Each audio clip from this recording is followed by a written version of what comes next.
This is Nick. This is Jack. It's Wednesday, October 19th, and today's pod is the best one yet. TBOY, the best one yet. Except, Jack, we gotta issue a correction. Let's just get it out of the way. Yeah, that Taylor Swift album, her 10th album, it drops this coming Friday, not last Friday. It's coming out this weekend, not last weekend. It was a mistake. Yeah. Let's just shake it off. Okay. Shake it off. Don't say it again. Shake it off. Jack, what's our first story? The number one app across high schools and the App Store is Gas. Gas. It is at the top of the App Store because you look amazing. Can I just say, you really do. You look fantastic. For our second story, Airbnb just awarded 100 crazy homes, $100,000 each, to just go insane. Yeah, because invest in spectacle. And our third and final story, we've identified a new variant of inflation. We did. Celebflation. Celebflation, because P&G is paying Vanilla Ice to sell you shampoo. But Yetis, before we hit that fantastic mix, Just the perfect mix, man. I love this mix. if you're pouring some 2% milk into a nutritious bowl of morning cereal right now, Spit it out. spit it out. Spit it out. Because we have an emergency news bulletin coming from the FDA. Yeah, the Food and Drug Administration would like a word about your breakfast. Get this, the federal government just revised its official list of which cereals are considered healthy cereals. Like some cereals we thought were healthy, turns out they're not that healthy. Hey, Tricks Bunny, warn Toucan Sam right now. The FDA is always after me Lucky Charms. Now, Tony the Tiger, Count Chocula, they're safe. They got nothing to worry about. No one thought those saturated fats were healthy to begin with. You're doing great. Yeah, they've never been on the list. Keep doing what you're doing, Count. But some of what we thought were healthy go-tos are off the list. And Yetis, we're not talking about Captain Crunch over here. No, we're not. We are talking about Raisin Bran. Raisin Bran. Raisin Bran is no longer a healthy breakfast. It's official. Jack, aren't the raisins a fruit? Pretty sure that's a fruit. Yes, but the sugar coating on the flakes isn't. And besties, it's not just Raisin Bran. Corn Flakes, no longer considered healthy. Again, the sugar coating on the flakes. That's the issue. But isn't the corn a veggie? We should point that out. The corn is a veggie. Yes, but sugar's a plant too, and it ain't healthy. Honey Nut Cheerios, also no longer considered healthy. Not healthy. Even Frosted Mini Wheat cereal, that's no longer considered healthy. Well, that one makes perfect sense. Frosted is in the name. Yeah, actually, it did always taste like a cupcake. I put Frosted Mini Wakes on my ice cream. And then I put that on my Frosted Mini Wheats. Yeah, me too. But Jack, there is one cereal conspicuously absent from this list. Did we miss one? There is one cereal the FDA seems to have missed. What are you talking about? And that cereal is... Okay, Chris. Oh, that's Snap, Crackle, and Pop our 3 stories, baby. 15 years before this song, 2 boys from the Northeast met in the dorm. They had an idea that caused a cultural storm. It's the best one yet, but the best is the norm. Jack, Nick, that's it.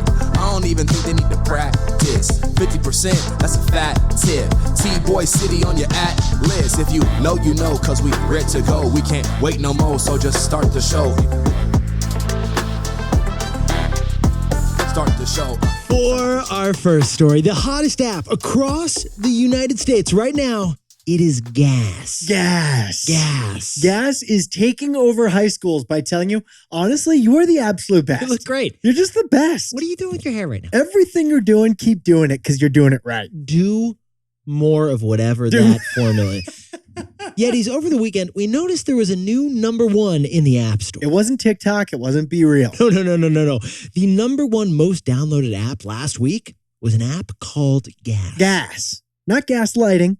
Gas. The Gas app still in the top 10 in the App Store, also number 1 in social media apps. 500,000 people have downloaded this app in just 6 weeks. Yeah, this is the coolest thing in high school since Stacy's mom. This Gas is on fire. And the idea behind Gas, pretty straightforward. Ruthless positivity. You can only say nice things on this app. Yeah, it's like a dopamine-driven compliment factor. You can't troll people. You can only stall people. Is that a word? Yeah, it's impossible to troll. It's like the algorithm rewards good vibes only. Now, this app isn't about posting pictures or DMing people. It's just about sending superlatives. Yeah, like the only thing you can do is tell your friend, you know what? You're the most beautiful one in school, Mary. Honestly, I think you're the best athlete I've ever met. Jesse, most quality lab partner in the entire chemistry class. That's it. You just pick a superlative, a positive superlative, and then tag someone on your contact You list. just picture a high school yearbook, but like without any of the drama. This is the opposite of the burn book. Carol, you did my accounting homework, and for this, I thank you. Now, Yetis, Jack and I found this app to be fascinating, so we jumped in T-Boy style, except Well, we tried to jump in T-Boy style. we didn't. We could not jump in T-Boy style. Because the app is gated in more than one way. Literally, we could not get into the gas app. Like, it's gated by your location, and it's gated by your age. Yeah, we showed our ID. We were too old. You must be in high school, and you must be living in a certain state in order to use this app. Gas, like Facebook many moons ago, is rolling out school district by school district. So it's geofenced. Yeah, they're trying to improve as students use it before they go nationwide. So Nick and I couldn't get into gas because we're too old, and we're in California and Vermont where gas isn't. Yeah, full disclosure, this is Nick, this is Jack, and neither of us are high school sophomores. But if we were in the gas app, we would notice that everyone is anonymous unless you pay. Because if you drop $5 a month, you can learn who selected you as the most likely to be president someday. If you drop $5 a month, you can learn it was Timmy who thinks that you're the world's best bake sale salesman. Yetis, in 2022, Jack and I have learned that there are 3 things that teens want in a social media app these days. I want something that's real, positive, and simple. That's it. And gas is all those things. So, Jack, what's the takeaway for our buddies over at the Gas app? This is the first ever righteous zucking. Righteous zucking. A morally acceptable copycat. Okay, besties, does gas sound familiar to you? Like the concept? It should be. It should. Because it's a copycat, it's actually a zucking. Here's the key, though. The creator of gas copied his own idea. He zucked himself because 5 years ago, a brand new app took off. And that app was called TBH, to be honest. The idea of that app was to give teens a positive-only app. You could only share compliments about your contacts. And that app 5 years ago grew so quickly that Facebook thought it was a threat and Facebook acquired it. But funny thing, Facebook got sick of that app. It did. So it shut down TBH. Okay, so then Jack, what did the founder of the TBH app that was acquired by Facebook end up doing? He rested and invested. He did. He chilled while his acquisition paid out. Collected his paycheck from Facebook for selling them a company, and he waited until his non-compete ended. That ended this It year. did. He quit Facebook and launched Gas. New name, but same product he used to have. And that is why we're calling Gas not just the most popular app right now, but the first ever righteous zucking.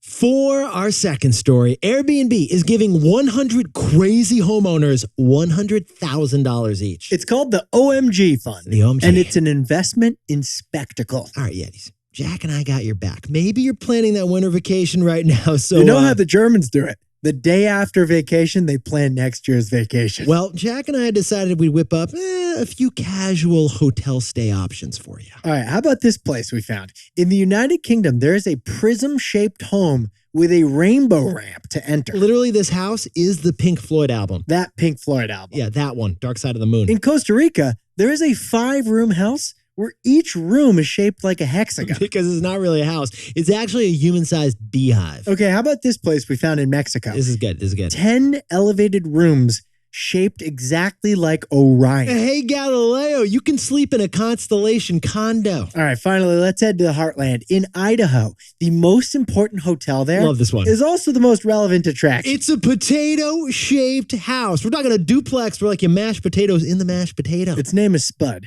we think. Now, Yetis, here's what Jack and I find fascinating about this story. It's not that you could spend your winter vacation staying in a root vegetable. No, it's not that, Socrates. It's that all of those homes we just listed were recently awarded Airbnb funding. All right, Jack, let's sprinkle on a little context here. Last year, we were telling the Yetis about Airbnb's big app redesign. Part of that redesign was creating a new category you could search for called OMG. Like, I only want places that are OMG. Like OMG as in, oh my God, this is an insane collection of crazy homes. Deborah, we're staying in a potato. Now, we're not talking OMG like just crazy expensive, like MTV Cribs. No offense exhibit. We're talking OMG like these are out of a science fiction novel. I can't believe they exist. Like it's a duplex, but it's also a pirate ship. It's a beachside house, but it's Flintstones bedrock. So the first thing Airbnb did was create a new product category. Called OMG. But now it's turning those homes into financial investments. That's right. In June, Airbnb launched the OMG Fund, where they find insane homes, fund them, so they can become even wilder. So like tens of thousands of hosts submitted applications to turn their place into a crazier place. Yeah, they wanted that $100,000 to make their place even wilder. And then Airbnb assembled like a panel of judges, selected 100 winners, and boom, Mr. Wonderful, those winners are the homes we mentioned above. Yeah, those were 4 of the 100 winners that all got $100,000 each. It's like Shark Tank meets Fixer Upper, except publicly traded as a stock. So, Jack, what's the takeaway for our buddies over at Airbnb? Airbnb just invested in spectacle. Yetis, sometimes a company recognizes that their core product can also become a spectacle. The first thing we thought of was Bacardi's 151. Yes, the rum. That product exists because it's incredible something can be so alcoholic. The other thing we thought of was Google, which has that I'm feeling lucky button because it teases our imagination when we're searching for something online. And Airbnb has the OMG category because there are some architectural marvels on that platform. In each case, the spectacle represents only a tiny percentage of the sales of that business. But the spectacle captures an outsized percentage of our attention, our fascination, and our admiration. And that positive attention, it rains down on the rest of the brand. That's why Airbnb made a $10 million investment in spectacle. Now, a word about our sponsor, Robinhood. A lot of Yetis don't realize how much prep work goes into this pod. We spend hours every morning jumping in T-Boy style to earnings reports, CEO tweets, breaking news headlines. Yeah, Jack and I are toggling tabs like you toggled IM convos in 2004. Having 8 tabs open can be stressful. You don't need that, especially when investing. Robinhood offers it all in one app. Whether you want to trade options, ETFs, or stocks through Robinhood Financial, Or you want to buy some Bitcoin on Robinhood Crypto. you can do it all on the Robinhood app. If you're not investing in Robinhood yet, to get started, go to Robinhood.com/Tboy and choose your free stock. That's Robinhood.com/TBOY. Limitations apply. Robinhood Financial LLC, member SIPC. All investments involve risk. By the way, this podcast is not owned or part of Robinhood, and we are not employees of Robinhood. For our third and final story, Procter & Gamble's newest strategy to make you pay more. What is it, Jack? Stone Cold Steve Austin, as in Austin 316. They hired a pro wrestler and a bunch of rappers. Because the newest variant of inflation is Celebflation. Celeb-flation. Jack, I just dropped $10.95 for an oat milk turmeric golden latte. When are the prices coming down, man? To be honest, to drink that fancy deserves that price tag. Well, the organic cardamom was worth every penny of it, Jack. So Procter & Gamble may have an answer to this price problem we're all facing. They may. Procter & Gamble, the $300 billion consumer goods giant. It powers your entire pantry. Yetis, if it's in aisle 6, P&G makes it. This conglomerate owns Gillette, Febreze, Tampax, Downy, Old Spice, Pampers. Procter & Gamble, Jack, they're doing soaps to toothpaste to fabric softener to toilet paper. And for 3 years, Procter & Gamble has been raising prices like everyone else. But according to the Wall Street Journal, the executives at P&G, they're getting worried. The executives at P&G are wondering, in a recession, are you going to pay premium for their Pantene shampoo? They're wondering, hey, should we be worried you're going to downgrade to the Suave shampoo? When your pocketbook gets pinched, Yeah, Jack. you'll pass on the Pantene. That's their concern. So Jack and I noticed something funny here. P&G is testing out a new idea. And their new idea is starting with Tide. Yeah, Tide detergent, like the orange bottle and the blue liquid. Laundry detergent. Right now, a tub of Tide laundry detergent costs up to $12. It's a premium product. What's a typical detergent costing these days, man? Less. Okay, yeah, like a lot less. Less. So here's what Tide did. They decided to hire some rappers. They decided to hire rappers Yeah. to convince you it's worth it. To begin, they hired Ice-T. Ice-T, the rapper behind the song Cop Killer, who then became a cop on TV in the show Law & Order. And then Tide hired Vanilla Ice of Ice Ice Baby. Vanilla Ice, the first white rapper to top the pop charts, according to his Wikipedia. He probably wrote that in there. But Jack, they're not just satisfied with the rappers, because they also hired a pro wrestler. Stone Cold Steve Austin, who pounds Coors Lights Yeah, Jack. from the ring after every match. Well, now Stone Cold Steve Austin, Vanilla Ice, and Ice-T are all pitching a new cold water version of Tide laundry detergent. Yeah, I guess it's to launder your laundry in cold water. Yeah, so basically P&G found all the celebrities with fake names that happen to reference ice. If you're famous and have a pseudonym related to low temperatures, you're hired. So just to clarify here, Jack, Tide is spending money on celebrity endorsements. Yeah, and then they're going to pass on that extra cost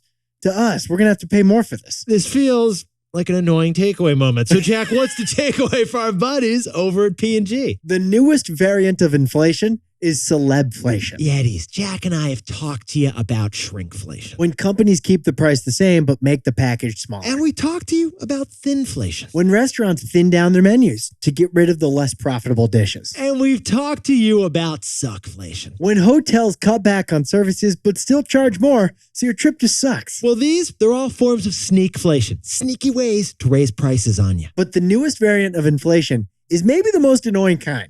Celebflation. When brands spend big money to hire celebrities to endorse a brand so you'll think the high price is still worth it. P&G, how about you don't pay Vanilla Ice and you use those savings to reduce the price of the product? We're way cooler with that. Celebflation, when we have to pay more because Hollywood told us it's worth it. Ice, maybe. Jack, can you come out of that potato house over there and whip up the takeaways for us, please? Gas hit #1 in the App Store because, Sam, your Slam and Salmon sweaters are the best ones yet. It's the first ever righteous sucking. For our second story, Airbnb is dishing out $100,000 grants to 100 crazy homes. It's an investment in spectacle. And our third and final story is Procter & Gamble. They're paying celebrities with cold-related stage names. It's the most annoying type of inflation. Celebflation. I guess, though, it's a business. Now, time for the best fact yet. This one sent in by Mary Allerton in lovely Hudson, Ohio. It's about the origin of the middle finger. Yeah. Let's listen up. When the outnumbered English faced the French at the Battle of Agincourt, they were armed with a relatively new weapon, the longbow. The French were so amused that they vowed to cut off the middle finger of each British archer.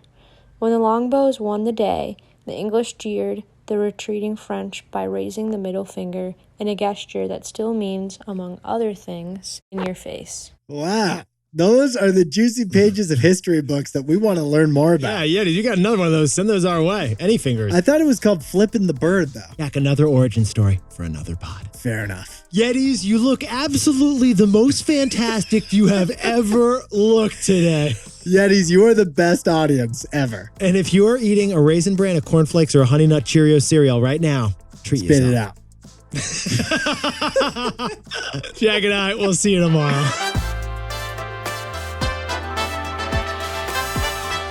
And before we go, happy birthday to Yeti Mario Gutierrez in Le Mans, France. And happy birthday to Julie Keller in Ripon, California. And Jack, Beth Lichty's got a birthday over in Denver. Happy birthday to Lucas Squidmaster Cow, celebrating in Italy right now. And Brandon Coffer, enjoy that birthday down in D.C. Happy birthday to Ricky the Realtor and his dog Yoda over in Concord, California. And a happy joint birthday to Mo Mudither and Ed Gaffori down in Virginia. Good luck to Mark Deptree, who is taking his FE exam in Philadelphia. And Izzy Napa and her boyfriend have an anniversary over in lovely Hoboken, New Jersey. And to anyone else celebrating something today, make it a T-Boy. Celebrate the wins. This is Jack. Nick and I both own stock of Airbnb and Robinhood. Now, a word about our sponsor, Robinhood. A lot of you listen to our show while you're driving. 2 hands on the wheel. Keep it 10 and 2. You might be cruising, Chris. No rush. Stay in the right lane. Or you might be Darlene from Duncan, dotting from lane to lane. Yeah, there are different drivers on the road. There are different investors too. Maybe you're cruising down the long-term lane with stock investing, or maybe you're a more advanced full-speed trader. Well, the Robinhood app helps put you in the driver's seat wherever you're at in your investing journey. If you're not investing on Robinhood yet, to get started, go to Robinhood.com/Tboy and choose your free stock. That's Robinhood.com/TBOY. Limitations apply. Robinhood Financial LLC, member SIPC, all investments involve risk. By the way, this podcast is not owned by or part of Robinhood, and we are not employees of Robinhood.